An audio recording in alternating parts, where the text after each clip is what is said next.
Ketahuilah bahwa ketika kita mengikuti sebuah majelis ilmu, itu sesungguhnya Allah sedang memberikan kepada kita sekian banyak fadilah dan keutamaannya. Karena sungguh sangat mulia orang-orang yang berada di majelis ilmu. Orang-orang yang berada di majelis ilmu adalah orang-orang yang akan dimudahkan baginya jalan menuju surga Allah. Dalam hadis dikatakan oleh Rasulullah SAW,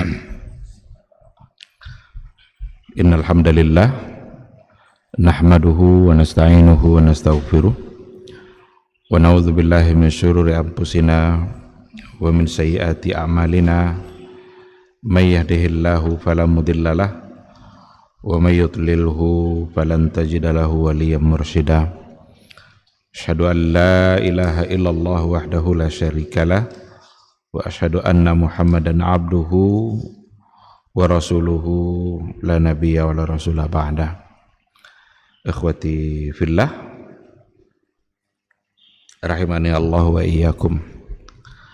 Mari sama-sama kita kembali bersyukur kepada Allah Subhanahu wa taala. Alhamdulillah, pada pagi yang penuh berkah ini kita kembali diberikan kemudahan oleh Allah Subhanahu wa taala untuk melaksanakan amal saleh. Mudah-mudahan ibadah subuh kita dicatat sebagai kebaikan yang memperpanjang catatan kebaikan yang mudah-mudahan di akhirat kelak timbangannya semakin berat. Mari sama-sama kita syukuri sehat yang diberikan oleh Allah Subhanahu wa taala, yang mudah-mudahan selalu kita gunakan untuk kebaikan, sebab kalau seandainya sehat itu tidak kita gunakan untuk hal-hal yang baik, kita khawatir justru akan digunakan untuk berbuat hal-hal yang maksiat. Sama-sama kita juga harus bersalawat dan salam untuk Rasulullah sallallahu alaihi wasallam. Allahumma shalli ala Muhammad wa ala ali Muhammad. Mudah-mudahan sosok figur yang telah sempurna menyampaikan syariat Islam dengan berbagai bentuk pengorbanan dan perjuangannya hendaknya kita taati dan kita tauladani. Tidak ada tauladan hidup selain daripada Rasulullah sallallahu alaihi wasallam. Mudah-mudahan di akhirat kelak kita bisa mendapatkan syafaat dari beliau. Amin amin ya rabbal alamin. Ikhwati fillah, kembali pada pagi hari ini kita akan melanjutkan kajian tauhid melalui sebuah buku Al-Muntaqa min Syuruhi Thalathatil Usul. Penjelasan-penjelasan yang datang dari berbagai pakar dan ulama terhadap sebuah kecil yang berjudul Al-Usulul Thalathah. Ini sudah kita bahas sebelum rehab masjid ini, tapi kita berhenti sejenak. Ada mungkin sekitar 3 atau 4 bulan kita tidak melanjutkan kajian ini. Tetapi alhamdulillah pada pagi hari ini kemudian Allah kembali memudahkan kita untuk melanjutkannya. Barangkali sebelum kita masuk pada poin yang akan kita sampaikan pada pagi hari ini, mungkin perlu untuk diingatkan sampai di mana dulu pembahasan kita. Ketika kita bicara al-usulul tsalatsa, ada 3 pondasi utama dalam hidup ini yang harus kita pahami dalam agama kita. Yang pertama adalah ma'rifatullah, yang kedua adalah ma'rifatu dinil islami bil adillah, sedangkan yang ketiga adalah ma'rifatu nabihi Muhammadin sallallahu alaihi wasallam. Jadi ada 3 pondasi utama yang harus kita pahami secara baik dalam beragama. Yang pertama adalah ma'rifatullah, mengenal Allah. Ini alhamdulillah dan dalam beberapa pertemuan dulu sudah kita bahas dan sudah kita sampaikan bagaimana kita harus mengenal siapa Rabb kita, siapa Allah yang kita sembah itu. Dan yang kedua adalah ma'rifatu dinil islami bil adillah, bagaimana kita juga harus mengenali agama Allah, mengenali Islam bil adillah, dengan dalil-dalilnya. Kita dulu berhenti sampai pada poin yang kedua ini, ma'rifatu dinil Islam. Sudah kita sampaikan juga bahwa maratibu dinil Islam itu ada tiga. Ada tiga tingkatan yang harus kita pahami dalam syariat Islam ini, dalam agama Islam. Al-Islam, wal iman, wal ihsan. Ada Islam, ada iman, dan ada ihsan. Tiga tingkatan ini diambil dari hadis Jibril. Hadis Jibril itu maksudnya dia diistilahkan dengan hadis Jibril. Itu adalah hadis yang menceritakan dialog antara Rasul dengan Jibril ketika Jibril datang menyerupai seorang pemuda sebagai seorang musafir, seorang pemuda yang tidak dikenal oleh para sahabat ketika itu. Lalu ia menghampiri Rasulullah sallallahu alaihi wasallam kemudian bertanya. Pertanyaan Jibril kepada Nabi ketika itu adalah, ya Muhammad, ma huwal Islam? Ya Muhammad, ma huwal iman? Kemudian ma huwal ihsan? Ini tiga pertanyaan pertama yang diajukan oleh Jibril kepada Rasulullah sallallahu alaihi wasallam, dan ketiga-tiganya dijawab oleh Rasulullah sallallahu alaihi wasallam. Tetapi Jibril ketika mendengarkan jawaban itu, Jibril malah mengatakan, sadaqta, kamu benar. Ketika yang bertanya mengatakan kamu benar, padahal dia yang bertanya. Inilah yang membuat Umar bin Khattab ketika itu merasa heran. Dia yang bertanya, dia pula yang mengiyakan. Berarti nguji itu kan, ngetes itu. Dia yang bertanya, dia pula yang bilang sadaqta. Ternyata Jibril ketika itu, dia bertanya itu tujuannya sesungguhnya adalah untuk memberikan pelajaran kepada yang mendengarnya, untuk memberikan pelajaran kepada sahabat-sahabat yang lain agar mereka tahu apa yang dimaksud dengan Islam, apa yang dimaksud dengan iman, dan apa pula yang dimaksud dengan ihsan. Ketiga tingkatan ini punya rukun-rukunnya. Jadi Islam ada rukunnya, iman ada pula rukunnya, ihsan ada pula nanti penjelasan yang berkaitan dengan ihsan itu. Untuk arkanul Islam itu ada 5. Untuk arkanul Islamnya ada 5. Kita berhenti dalam penjelasannya sebelum ini pada poin yang pertama, karena yang pertama dan yang terpenting dari yang 5 itu adalah syahadatu alla ilaha illallah wa anna muhammadar rasulullah, kemudian wa iqamus shalah wa ita'uz zakah wa shaum ramadan wa hajju baitillahil haram. Syahadatu alla ilaha illallah wa anna muhammadar rasulullah, ini adalah rukun yang pertama dari Islam itu sendiri. Belum kita akan mendapatkan beban apapun, belum akan mendapat kewajiban apapun sebelum seseorang punya dulu, meyakini dulu rukun yang pertama ini. Dia harus bersaksi dulu bahwa la ilaha illallah, dan bersaksi dulu bahwa Muhammad itu adalah Rasulullah. Nabi Muhammad sallallahu alaihi wasallam itu adalah sebagai utusan Allah yang beliau dipercaya untuk membawa sebuah risalah. Dalil-dalilnya barangkali mudah-mudahan kita masih ingat, dan tentu saja karena ini adalah poin penting dari Islam itu sendiri, dari rukun Islam itu sendiri, maka ini juga menjadi hal yang terpenting untuk kita pahami dan untuk kita kuasai, kita yakini dan kita amalkan dalam kehidupan keseharian kita.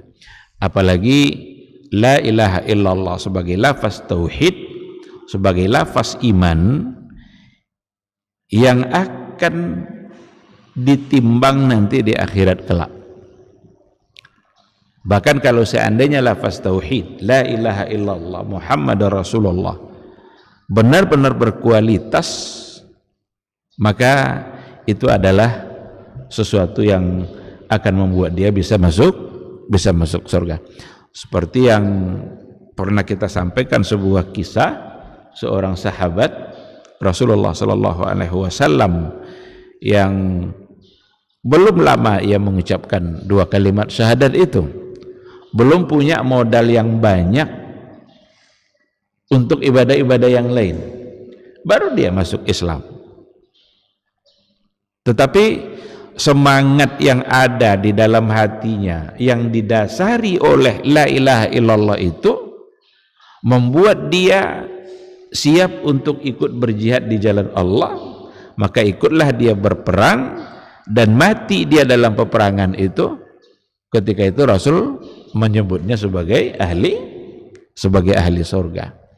Padahal dia masuk Islamnya belum lama, baru. Nah, tetapi karena kualitas la ilaha illallah yang ada di hati dia membuat dia rela untuk mengorbankan jiwa dan harta dia, membuat dia menjadi ahli surga ketika ia mati di dalam peperangan. Nah, oleh karena itu ikhwati fillah, ruknul awal itu adalah syahadatu alla ilaha illallah wa anna muhammadar rasulullah. Alhamdulillah itu sudah kita berikan penjelasannya, dan sekarang kita akan masuk pada paragraf yang baru. Nah, ini akan menjadi pembahasan kita pada pagi hari ini. Qala al-muallif rahimahullah wa dalilus salati waz zakati wa tafsirut tauhid qauluhu ta'ala wa ma umiru illa liya'budullaha mukhlishina lahuddin hunafa'a wa yuqimus shalah wa yu'tuz zakah wa dzalika dinul qayyim. Setelah selesai, penulis ini memberikan penjelasan tentang rukun yang pertama dari Islam itu, yaitu tauhid, syahadat la ilaha illallah wa anna muhammadar rasulullah. Beliau masuk pada rukun yang kedua serta rukun yang ketiga, digabungkan pembahasannya oleh beliau rukun yang kedua dan yang ketiga. Yang kedua itu adalah sholat dan yang ketiga adalah zakat, karena memang ini dua hal yang tidak terpisah, bahkan disebut secara bergandengan di dalam Al-Quran dan di dalam hadis Rasulullah Sallallahu Alaihi Wasallam. Dan kalau digabung ketiganya, antara tauhid, salat dan zakat, itu merupakan tiga rukun Islam yang paling utama dan yang paling agung. Beliau mengatakan wa dalilus salati waz zakati wa tafsirut tauhid, dan dalil untuk ibadah salat dan zakat sebagai rukun Islam, wa tafsirut tauhid, di mana ketika digandengkan atau ketika disebutkan salat dan zakat itu nanti merupakan penafsiran dan cara memaknai tauhid yang sebenarnya. Dan dalil keduanya itu adalah qauluhu ta'ala wa ma umiru illa liya'budullaha mukhlishina lahuddin, dan tidaklah mereka diperintahkan kecuali untuk liya'budullaha mukhlishina lahuddin, kecuali untuk menyembah Allah, kecuali hanya untuk beribadah kepada Allah, mukhlishina lahuddin hunafa, ikhlas mereka dalam beragama ini. Jadi tidaklah mereka diperintahkan kecuali untuk beribadah kepada Allah. Ayat ini memberikan kepastian kepada kita bahwa dalam setiap perintah Allah, maka berarti melaksanakan perintah itu adalah sebagai ibadah. Nah, disinilah kita akan melihat nanti luasnya makna ibadah, bahwa ibadah itu nanti akan ada pada setiap perintah yang datang dari Allah Subhanahu wa ta'ala, dan ketika kita mentaati perintah itu berarti kita sedang beribadah kepada Allah. Baik nanti dalam persoalan-persoalan yang hubungannya benar-benar pada ibadah mahdhah, atau hubungannya dengan hal-hal yang bersifat muamalah yang di situ ada perintah Allah. Dan ketika dikatakan perintah Allah, masuk di dalamnya adalah perintah Rasulullah Sallallahu Alaihi Wasallam, karena Rasul adalah utusan Allah. Ketika Allah melarang untuk melakukan perbuatan riba umpamanya, berarti di situ ada perintah kita untuk meninggalkan. Pada saat kita meninggalkannya, sesungguhnya itu adalah bagian dari ibadah. Dalam persoalan muamalah, ketika dilarang kita untuk mengkhianati atau berbohong dalam transaksi, karena mudah sekali orang berbohong dalam transaksi dia. Tujuannya adalah untuk mendapat keuntungan dunia. Nah, ketika ada larangan itu, pada larangan itu berarti ada perintah untuk meninggalkan. Jangan lakukan. Dan ketika ayat mengatakan wa ma umiru illa liya'budullah, tidaklah mereka diperintahkan kecuali untuk beribadah kepada Allah. Nah, berarti dalam setiap perintah di situ ada unsur ibadah. Kalau memang di situ ada unsur ibadah, maka semua itu akan menjadi pahala dan kebaikan bagi orang-orang yang melakukannya. Mukhlishina lahuddina hunafa, dengan catatan mereka harus mengerjakannya secara ikhlas dalam beragama. Setelah Allah bicara tentang persoalan tauhid di awal ayat yang kita baca tadi, di awal ayat yang kita baca tadi, lalu Allah mengatakan wa yuqimus shalah wa yu'tuz zakah. Kemudian mereka menunaikan sholat, mereka mengerjakan atau mendirikan sholat, wa yu'tuz zakah, dan mereka menunaikan zakat, wa dzalika dinul qayyimah. Itulah agama yang benar-benar qayyimah. Apa kata pensyarahnya? Hadhihi tsalatsah hiya a'zamu arkanil Islam. Tiga hal yang pertama dari rukun Islam ini adalah a'zamu arkanil Islam. Rukun Islam yang paling asasi, yang paling utama. Apa yang tiga itu? Tauhid, syahadat alla ilaha illallah wa anna muhammadar rasulullah, kemudian iqamis shalah wa itaiz zakah. Ini tiga. Dan tiga hal inilah yang termaktub dalam ayat yang tadi itu.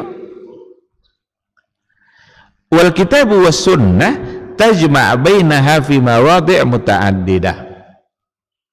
Al-Quran maupun sunnah Rasulullah sallallahu alaihi wasallam menggabung ketiga rukun yang utama tadi itu fi mawadhi' muta'addidah pada banyak tempat. Jadi tidak hanya pada satu ayat saja, bahkan pada banyak ayat dan juga pada hadis Rasul disebut ketiga hal ini karena dia adalah a'zamu arkanil Islam. Ayat yang pertama yang kita baca tadi itu menggabungkan ketiga hal itu, tauhid, salat, zakat. Wa ma umiru illa liya'budullaha mukhlishina lahuddin hunafa, itu persoalan tauhid. Wa yuqimus shalah, itu salat. Wa yu'tuz zakah, itu adalah persoalan zakat. Bahkan Allah menyebut setelahnya wa dzalika dinul qayyimah. Setelah menyebutkan yang tiga ini, inilah benar-benar agama yang lurus, yang benar-benar kokoh. Setelah menyebut yang tiga ini, maka wajar untuk dikatakan a'zamu arkanil Islam. Ada dalam ayat yang lain umpamanya fa in tabu wa aqamus shalah wa atauz zakah fa ikhwanukum fid din. Seandainya mereka telah bertaubat, kalau telah bertaubat berarti persoalan tauhid, wa aqamus shalah, dan mereka telah mendirikan sholat, wa atauz zakah, dan mereka juga telah menunaikan zakatnya, fa ikhwanukum fid din, maka orang-orang seperti itu adalah saudara-saudara kalian seagama, berarti pantas disebut sebagai saudara. Innamal mu'minuna ikhwah, karena persaudaraan yang sesungguhnya itu adalah persaudaraan yang disebabkan oleh iman. Sekarang fa in tabu, jika mereka taubat, orang-orang yang bertaubat itu adalah orang-orang kembali kepada Allah Subhanahu wa taala. Orang-orang yang bertaubat adalah orang-orang yang kembali sadar, dan di sini ada persoalan iman dan persoalan tauhid. Maka taubat itu adalah sesuatu yang sangat dicintai oleh Allah Subhanahu wa taala, karena seseorang sadar dengan kesalahannya dan sadar dengan kebesaran Allah tempat dia mengadu.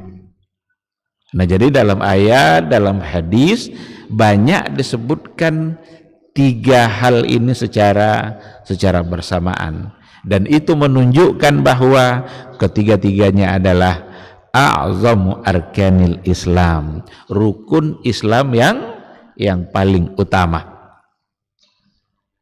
Dalam hadis umpamanya, salah satu contohnya ada pada hadis Muaz, ketika Rasulullah Shallallahu Alaihi Wasallam mengutus Muaz ibnu Jabal ke wilayah Yaman.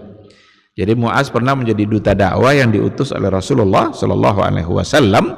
Ada pesan Rasul ketika itu kepada Muaz. Apa pesan Rasul kepada Muaz? Ya Muaz, innaka sata'ti qauman min ahlil kitab. Hei Muaz, kamu sekarang ini akan mendatangi satu kaum dan mereka itu adalah ahlul kitab.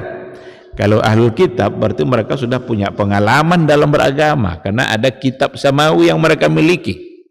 Hanya saja mereka perlu diluruskan karena kitab samawi yang ada pada mereka itu sudah diputarbalikkan, sudah diutak-atik, sudah dirubah. Yuharrifunal kalima an mawadhi'ihi. Ini juga lah sebagai alasan untuk tidak boleh menyamakan semua agama seperti yang didengung-dengungkan oleh orang-orang liberal hari ini. Karena orang-orang liberal hari ini cenderung untuk menyamakan, menganggap sama semua agama. Kan sama aja, mereka kan juga punya kitab samawi. Nasrani punya, Yahudi punya, Islam punya memang dulu turun pada nabinya, tetapi sudah terjadi penyimpangan-penyimpangan. Kalaulah seandainya memang sama, tidak mungkin Nabi mengutus Muaz untuk kembali mendakwahi mereka. Ketika diperintahkan untuk mendakwahi mereka, mengajak mereka kepada kebenaran, itu artinya bahwa mereka telah menyimpang. Qul ya ahlal kitab ta'alau ila kalimatin sawa. Hai ahlul kitab, ayo kita kembali kepada satu kata. Kalau dikatakan kembali berarti sudah melenceng, sudah menyimpang, sehingga perlu diajak untuk kembali. Maka 3 pesan utama yang perlu disampaikan oleh Muaz yang disampaikan oleh Rasul kepada beliau. Apa 3 pesan pertama itu? Yang pertama, wahai Muaz, ajak mereka untuk mengakui dulu, untuk bersyahadat dulu bahwa la ilaha illallah dan Muhammadur Rasulullah, dan Muhammad adalah Rasulullah sallallahu alaihi wasallam. Kalau mereka sudah menerima itu, fa inhum qabilu dzalik, kalau mereka sudah terima, mau bersaksi, apa kata Rasul ketika itu? Akhbirhum bi annallaha qad iftarada alaihim 5 salawat. Kabarkan kepada mereka, sampaikan kepada mereka bahwa sesungguhnya Allah mewajibkan kepada mereka salat yang 5 waktu. Setelah itu apa lagi? Fa inhum ata'u lidzalik, kalau mereka juga sudah mentaati hal itu, fa'alimhum annallaha iftarada alaihim sadaqatan fi amwalihim. Kasih tahu mereka itu bahwa sesungguhnya Allah juga mewajibkan kepada mereka sadaqatan fi amwalihim, untuk menunaikan zakat harta mereka. Tu'khadhu min aghniyaihim wa turaddu ala fuqaraihim, diambil dari orang-orang kaya mereka dan diserahkan kepada orang-orang fakir di antara mereka. Hadis Muaz ini persis sejalan dengan 2 ayat yang kita baca di atas, menggandengkan, menyebutkan 3 rukun Islam pertama: tauhid, salat, zakat. A'zamu arkanil Islam. Ini pesan Nabi kepada Muaz, agar Muaz menyampaikan hal itu kepada ahlul kitab yang ada di wilayah Yaman. Ajak mereka untuk bersaksi dulu, yakin dia dulu bahwa Allah adalah Rabbnya yang pantas untuk disembah. Kalau mereka tidak yakin itu, tidak mungkin datang pembebanan setelahnya, karena beban-beban hukum setelahnya hanya untuk orang-orang yang meyakini Allah sebagai ilah. La ilaha illallah Muhammadur Rasulullah. Kalau itu dia sudah yakin, baru ada hukum-hukum yang lain. Kalau seandainya tidak, ya tidak ada kewajiban. Maka puasa itu yang dipanggil adalah orang-orang yang beriman. Ya ayyuhallazina amanu kutiba alaikumusiyam.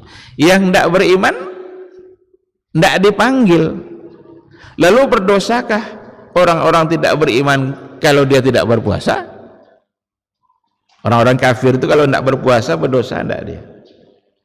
Boleh kita balik pertanyaan itu. Kalau dia puasa berpahala tidak kira-kira? Jadi tidak ada gunanya. Buat apa dia capek-capek puasa tidak akan berpahala? Oh, enak-enak aja dia tidak berpahala. Dosanya sudah include pada kekufurannya. Karena dosa kufur yang ada pada dia itu mengalahkan semua dosa-dosa yang lain. Jadi kekufuran yang ada pada pribadi dia itu dosanya sangat besar sekali, membuat dia akan masuk nerakanya Allah. Jadi kalaupun dia beribadah, melaksanakan kebaikan, maka tidak akan ada pahalanya di sisi Allah. Kalau ada kebaikan yang dilakukan oleh mereka, itu menjadi habaan mansura, bagaikan debu yang berterbangan. Kan ada kan, mathalul ladzina kafaru a'maluhum, perumpamaan orang-orang kafir, amalan-amalan mereka itu seperti apa? Karamadin istaddat bihir rihu fi yaumin asib.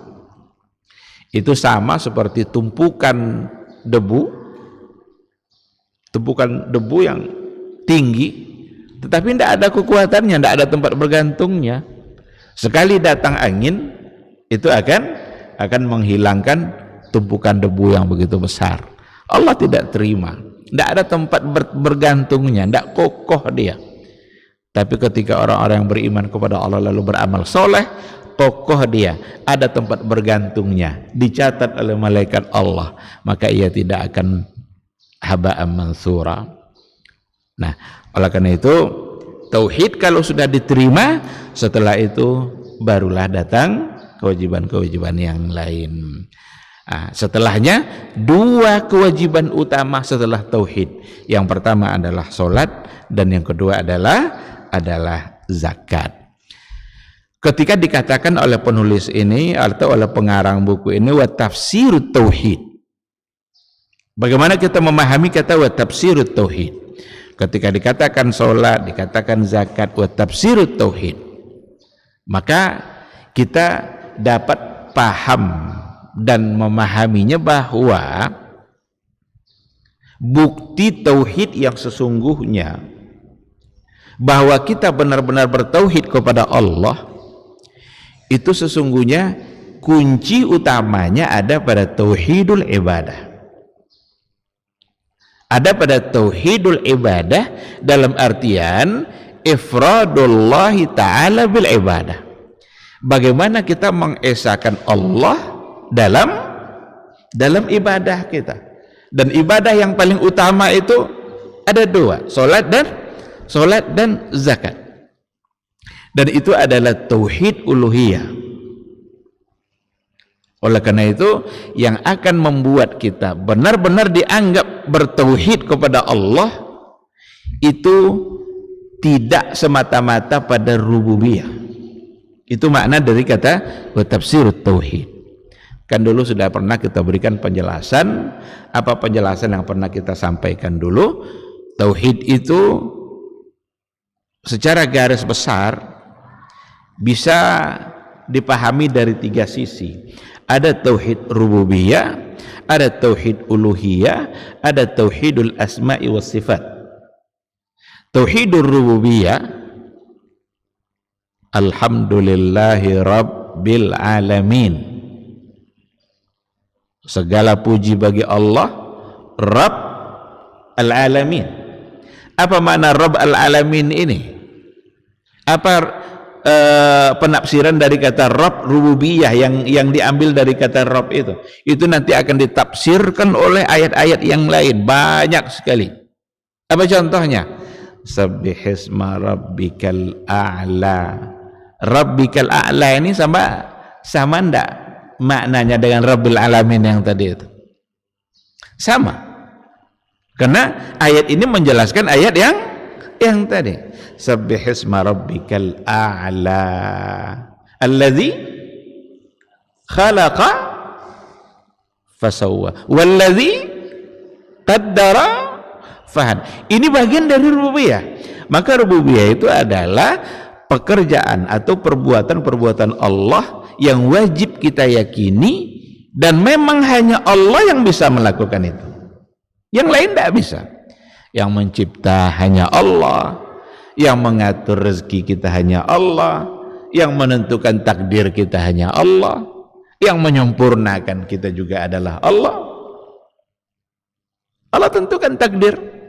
Seorang ini umurnya berapa, kalau dia nikah nanti jumlah anaknya berapa, anaknya nanti umurnya sampai kapan. Tidak ada kita yang bisa protes.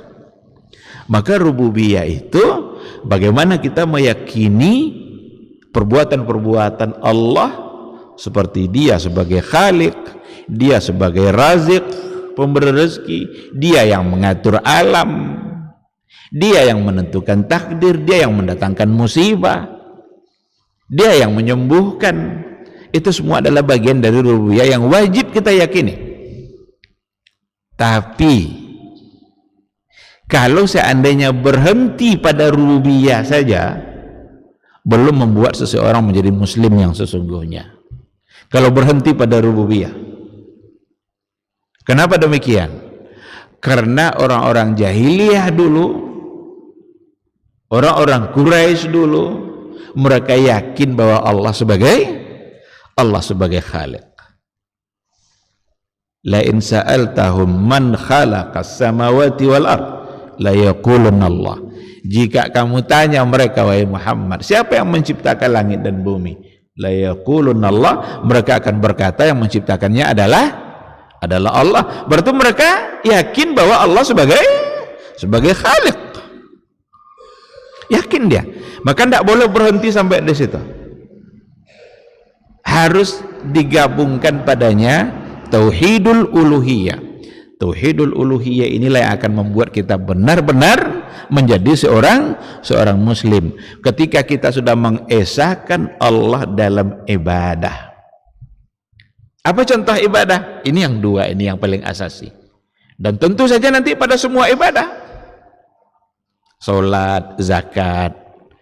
Disebutkan salat dan zakat dalam ayat-ayat dan hadis yang kita sebutkan tadi, itu menggambarkan bahwa tauhid yang sesungguhnya yang akan membuat kita benar-benar bertauhid kepada Allah itu ada pada persoalan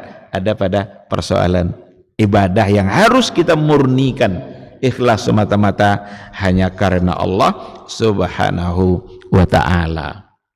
Jadi jangan dianggap remeh persoalan ibadah. Doa itu ibadah. Bahkan dalam hadis dikatakan doa mukhul ibadah. Doa itu adalah mukhnya ibadah. Mukh itu kalau dalam bahasa Arab ada di antara maknanya otak. Mukh. Kalau ada orang Arab bilang anta ma fi mukh, kamu tidak punya otak.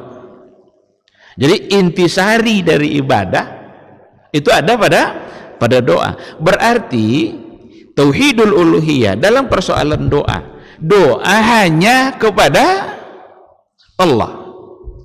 Barang siapa yang sudah mencampuri doanya tidak lagi murni kepada Allah, berarti dia bermasalah dalam persoalan tauhidul uluhiyah. Bermasalah dalam persoalan uluhiyahnya. Karena doanya tidak lagi murni kepada Allah. Apa contoh doa yang tidak lagi murni kepada Allah? Meminta kepada selain Allah, atau membawa orang-orang besar yang dianggap keramat dalam doanya, seolah-olah nanti doa ini lambat terkabul kalau tanpa perantara orang-orang soleh yang dianggap keramat. Ini sesungguhnya sedang menjadi bagian dari kesyirikan. Sebab ayat mengatakan iyyaka na'bud wa iyyaka nasta'in. Iyyaka na'bud, hanya engkau yang saya sembah ya Allah.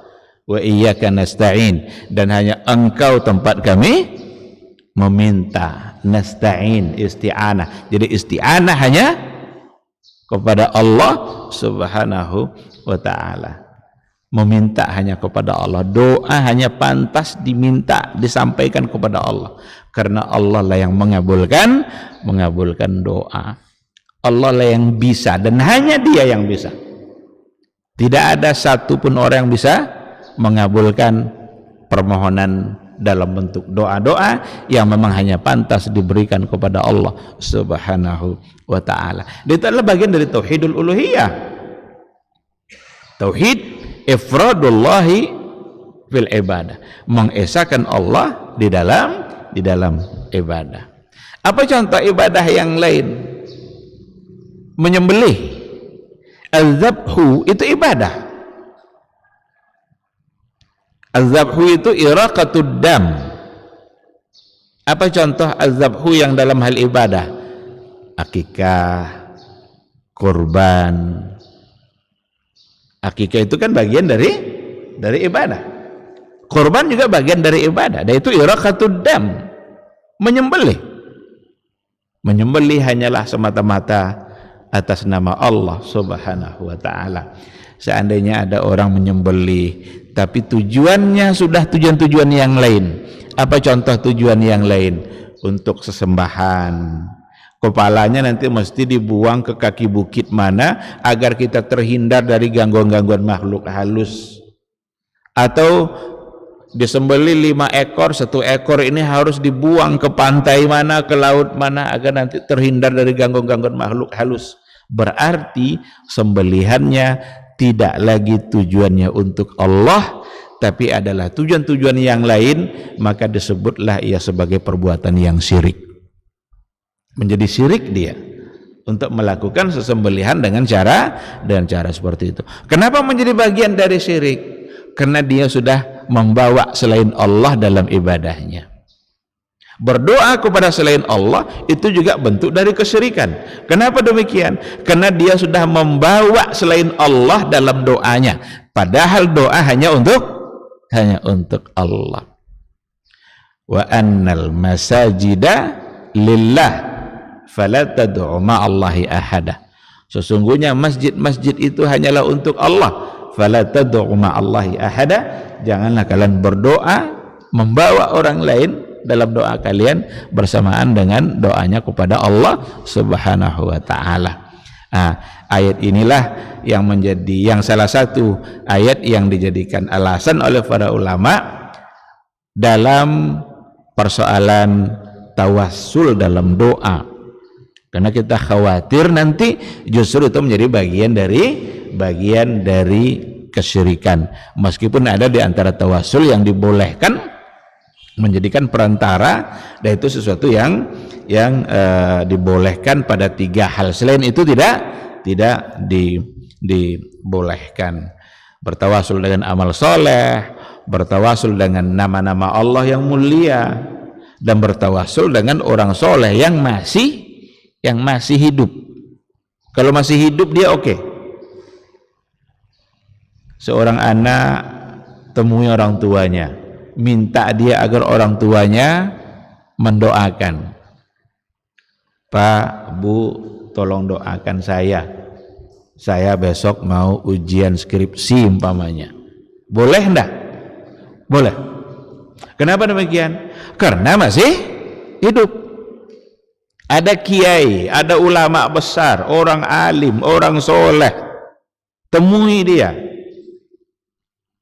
Pak Kiai, Pak Ustadz, tolong doakan saya, mudah-mudahan keluarga saya aman-aman, keluarga saya hidup tentram, tolong doakan. Boleh enggak? Boleh, karena masih hidup dan dia bisa untuk berdoa kepada Allah. Tapi kalau sudah meninggal, ini ada kuburan soleh nih ya, datang kita ke kuburan orang soleh itu, berdoa kepada dia atau minta didoakan. Pak Kiai, tolong doakan saya biar cepat dapat jodoh. Boleh enggak? Sudah tidak dibolehkan lagi. Kenapa demikian? Dia aja udah mati. Ini kadang yang banyak dilakukan oleh sebahagian orang hari ini dan begitu susah untuk diingatkan. Maka dicarilah kubur-kubur keramat itu entah kemana-mana sebagai tawassul dalam doa dia, dan dengan cara itu dia menganggap bahwa doanya akan cepat didengarkan oleh Allah Subhanahu wa ta'ala. Ingat, fala tad'u ma'allahi ahada. Kita harus benar-benar menjaga tauhid kita, karena kalau tauhid yang sudah bermasalah itu akan benar-benar akibatnya parah nanti di akhirat kelak. Maka dalam ayat kan, alladzina amanu wa lam yalbisu imanahum bizulmin ulaika lahumul amnu wa hum muhtadun. Orang-orang yang beriman walam yalbisu imanahum bizulmin, mereka tidak mencampuri keimanannya itu dengan zulmin. Zulmin di sini artinya adalah syirkin, dengan syirik. Ulaika lahumul amnu, itulah orang-orang yang akan benar-benar selamat. Ulaika lahumul amnu, amnu itu aman, aman itu tenang dia nanti di akhirat kelak. Wa hum muhtadun, dan mereka itulah orang-orang yang mendapatkan petunjuk. Baik, ikhwati fillah, maka seperti yang dikatakan tadi, di sini juga dikatakan amma man jaa bi tauhidir rububiyyati faqat, adapun orang-orang yang jaa bi tauhidir rububiyyati faqat, datang dengan membawa dan meyakini hanya rububiyah saja, fahaza laisa musliman, berarti belum cukup untuk menyebut dia sebagai seorang muslim. Bidalili annal musyrikina ya'taqidunahu wa yantiquna bihi, dengan dalil orang-orang musyrik dulu pada masa Rasul ya'taqidunahu, mereka juga meyakininya, wa yantiquna bihi, dan mereka juga mengucapkan Allah Khaliq, Allah Razik. Mereka tahu semua Allah sebagai pemberi rezeki, mereka tahu bahwa Allah yang menciptakan mereka.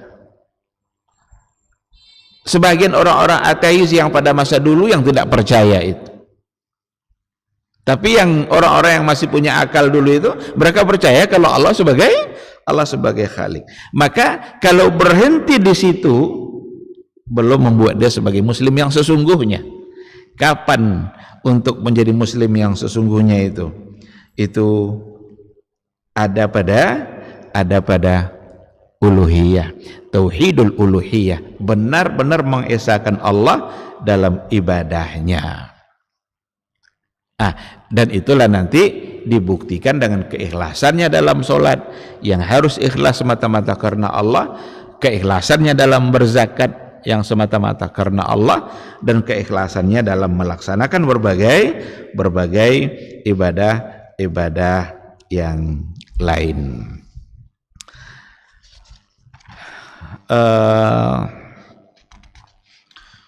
Mungkin poin ini saja yang kita bahas pada pagi hari ini.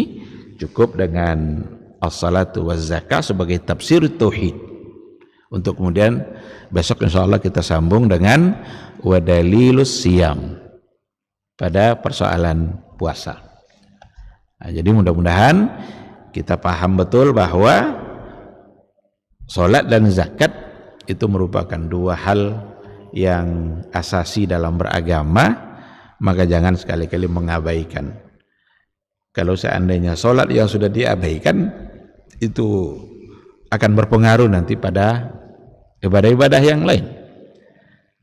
Kan dalam hadis dikatakan, awwalu ma yuhasabu bil abdu yaumal qiyamah as-salah. Yang pertama yang dihisab di hari akhirat kelak adalah sholat. Iza saluhat saluha sairu amalihi wa iza fasadat fasada sairu amali. Kalau sholatnya baik, akan berpengaruh insyaallah pada baiknya yang lain, ibadah yang lain. Tapi kalau sholatnya sudah bermasalah, maka akan berpengaruh pula pada hisab dan timbangan yang lain. Mudah-mudahan bermanfaat insyaallah. Seandainya ada hal-hal yang perlu untuk didiskusikan, dipertanyakan, dipersilahkan.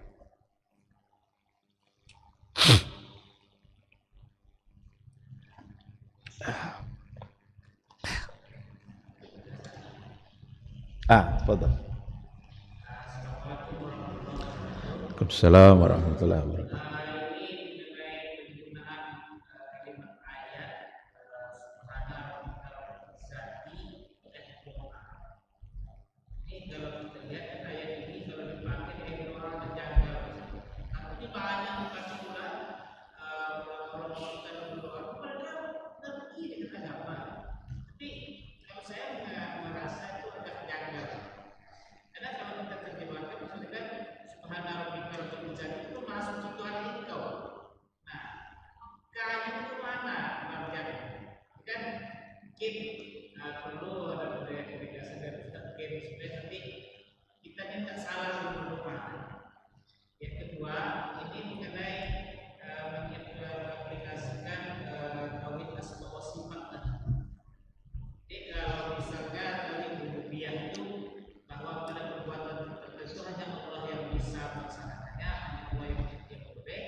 Assalamualaikum warahmatullahi wabarakatuh.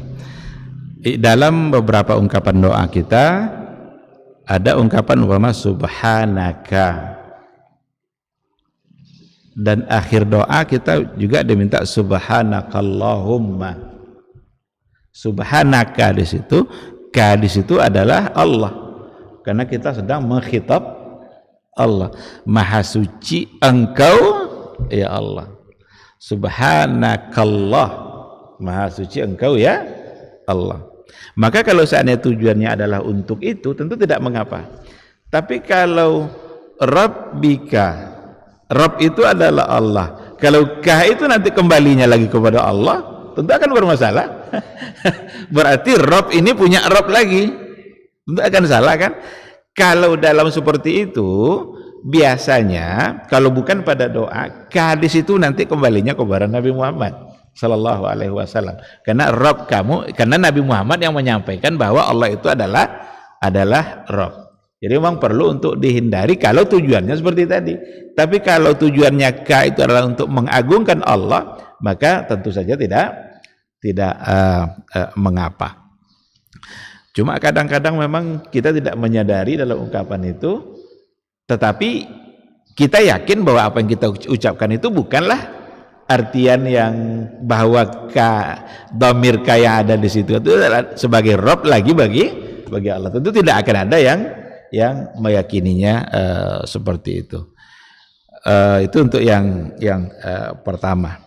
Sedangkan untuk yang kedua pada al-asma' was sifat, bagaimana kita mengesahkan Allah, mentauhidkan Allah pada nama dan sifat. Allah itu punya nama, Allah itu punya sifat. Di antara nama-nama Allah yang mulia itu disebut dengan Asmaul Husna. Nama-nama Allah yang mulia yang berjumlah 99. Karena dalam hadis dikatakan oleh Rasulullah SAW, Inna lillahi tis'a wa tis'ina isman mi'atun illa wahidah faman ahsaha dakhalal jannah. Allah itu punya 99 nama, 100 kurang 1. Sudah disebut 99, disebut lagi 100 kurang 1.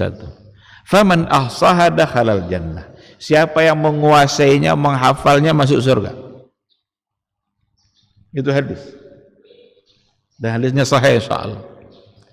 Menghafal maksudnya di situ, ini sudah sering juga kita sampaikan dalam majelis ini, itu bukan sekadar menghafal lafaz, tapi menjaga makna yang ada pada lafaz. Bukan sekadar dia mengetahui bahwa Allah basir, tapi bagaimana pengamalan basir dalam kehidupan dia. Ketika kakinya ingin melangkah ke tempat maksiat, ingat dia bahwa Allah itu basir. Tidak jadi dia melangkah, berarti dia mengamalkan makna dari basir. Ini yang masuk surga. Jadi faman ahsaha, kata Ibnu Hajar al-Asqalani, faman hafizaha itu pada dua hal, hifzul labs wa hifzul amal. Bagaimana dia menjaga dan memahami maknanya, sekaligus hifzul amal, menjaga pengamalan dari makna. Nah sekarang apa makna dari tauhidul asma'i was sifat? Tauhidul asma'i was sifat, bagaimana kita mengesahkan Allah pada nama dan pada sifatnya. Setiap nama itu pasti akan menjadi sifat, dan tidak setiap sifat lalu menjadi nama. Jadi ketika ada satu sifat yang dimiliki oleh Allah, apakah itu sifatnya yang berhubungan dengan al-af'al, atau sifatnya yang berhubungan dengan zat, kalau itu adalah untuk Allah dan milik Allah, berarti hanya Allah yang memiliki itu substansinya. Seandainya ada sifat yang sama ada pada makhluknya, ada pada manusia, itu hanya ada pada kesamaan sebutannya saja. Umpama Allah itu diantara sifatnya adalah penyayang. Makhluk penyayang enggak? Ada enggak sifat sayang pada makhluk? Ada. Tetapi itu hanya kesamaan pada sebutan. Enggak akan pernah sama sayangnya makhluk dan sayangnya Allah. Yang harus kita yakini tadi adalah kita tauhidkan bahwa Allah lah yang maha penyayang itu, dan tidak ada orang lain, makhluk lain yang memiliki sifat yang sama. Ketika dikatakan afuun ghafur, afu ghafur, maha pemaaf. Manusia ada enggak yang pemaaf? Ada, tapi kesamaannya hanya pada sebutan. Yang afun yang sesungguhnya ada pada Allah yang maha, karena Allah itu siap untuk mengampuni dosa-dosa hambanya, hatta walau kana misla zabadil bahri, meskipun dosa dan kesalahannya sama banyaknya dengan buih di laut. Begitulah maha pemaafnya Allah. Manusia ada sifat pemaaf pada dia, tapi kadang-kadang untuk hal yang sepele saja mereka tidak bisa maafkan. Tergeser aja mobilnya sedikit, tidak bisa dimaafkan. Oh, tidak bisa, ini harus ganti ini. Kalau enggak ke polisi kita. Padahal cuma mobil yang tergeser. Maaf apa namanya itu kalau begitu? Kalau Allah siap memaafkannya, walaupun dosanya misla zabadil bahri, sama banyaknya dengan buih di laut. Nah, maka kita meyakini bahwa yang afun itu hanya Allah, ghafur itu hanya Allah, tawwab itu hanya Allah. Sekarang boleh tidak disematkan nama itu kepada hamba? Nah, kan gitu. Boleh tidak disematkan? Biasanya kalau ingin membawa Asmaul Husna dalam sebuah nama, biasanya diikutkan dengan kata abdu. Umpamanya Abdul Tawwab, Abdul Ghafur, Abdul Rahim, Abdullah. Boleh tidak dikasih nama Tawwab saja tanpa abdu? Wallahu alam kalau yang seperti itu. Tapi kalau untuk Allah tidak boleh. Enggak tahu, saya pernah mendengar satu kejadian, tapi entah ini saya dengar saja, tidak saya baca dan tidak tahu apakah memang benar atau tidak. Ada seseorang di sebuah negara itu anaknya lahir diberinya nama Allah. Saat itu juga anaknya mati. Saat itu anaknya mati. Jadi tidak boleh memberi nama untuk lafaz Allah, karena itu adalah lafzul jalalah. Lafzul jalalah itu memang satu nama kebesaran yang hanya ada pada Allah dan hanya untuk Allah. Adapun yang lain seperti Rahman, kadang diberi Rahman apa gitu. Wallahu alam. Sebaiknya memang dengan kata abdu untuk menggambarkan bahwa dia adalah hamba Allah yang maha penyayang. Maka kata Rasul, sebaik-baik nama itu adalah Abdullah wa Abdurrahman dan Abdullah gitu ya. Ada disebutkan oleh Nabi, dan itu semuanya dengan membawa kata abdu, untuk mengatakan bahwa dia adalah hamba Allah. Wallahu subhanahu wa ta'ala a'lam. Ada lagi?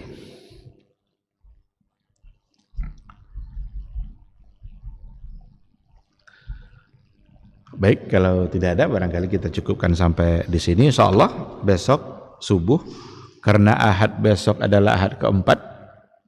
Ini adalah Sabtu ketiga. Dia kan jadwalnya itu kalau minggu ketiga Sabtunya, kalau pekan yang keempat itu Ahadnya. Nah, sekarang Sabtunya Sabtu ketiga, besok Ahadnya Ahad keempat. Nah, berarti insya Allah besok kita akan menyambung kajian kita dan kita akan masuk pada wadalilus siyam wadalilul hajj sebagai penyempurna dari penjelasan rukun Islam. Terima kasih. Mudah-mudahan majelis ini diridhai oleh Allah Subhanahu wa taala, menjadi catatan kebaikan bagi kita dan menjadi wasilah insyaallah untuk mendapatkan kemuliaan kita di sisi Allah Azza wa Jalla. Subhanakallahumma bihamdika asyhadu an la ilaha illa anta astaghfiruka wa atubu ilaik. Wassalamualaikum warahmatullahi wabarakatuh. Dr. Dasman Yaya Ma'ali LCMA Hafizahullah, Dr. Helmi Basri LCMA Hafizahullah, Dr. Hidayatullah Ismail LCMA Hafizahullah.